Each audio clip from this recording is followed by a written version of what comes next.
What is up? This is your LA in a minute. And this is a fun one. Do you know that Los Angeles was almost a part of Colorado? That's right.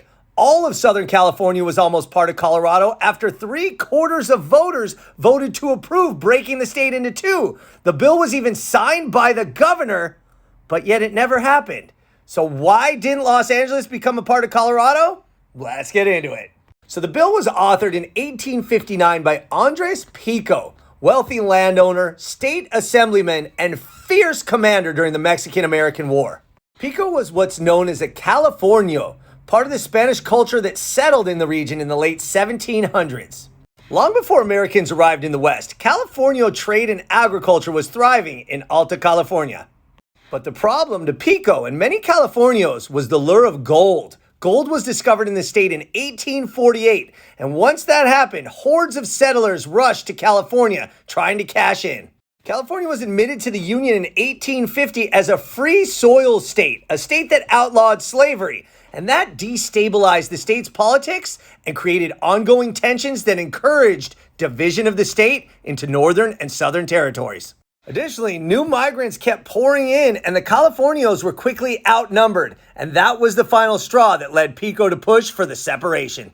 So Pico, who was on his way to becoming California state senator, drafted up the Pico Act, which was approved by 3/4 of the voters in Los Angeles and the California state legislature, and it would have broken the state into two: California in the north, a free soil state, and Colorado in the south, a pro-slavery state. The new state, Colorado, would have included all the land from the Mexican border in the south to Kings and Kern County in the north. The bill was signed by then California Governor John B. Weller, and it was sent to Washington, D.C. for final approval. But it just so happens that in 1859, Congress was overwhelmed by the pending Civil War. It hadn't happened yet, but tensions were rising, and people in Washington, D.C. just weren't interested in California's plan to slice itself in half. After Southern California's rebrand as Colorado didn't work, the territory just to the east had plans to rename itself from the Arizona Territory also to Colorado.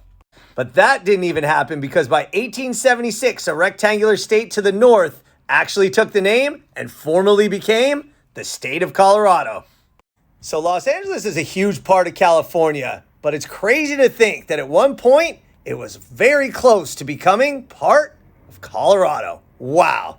All right, LA, it's been a minute.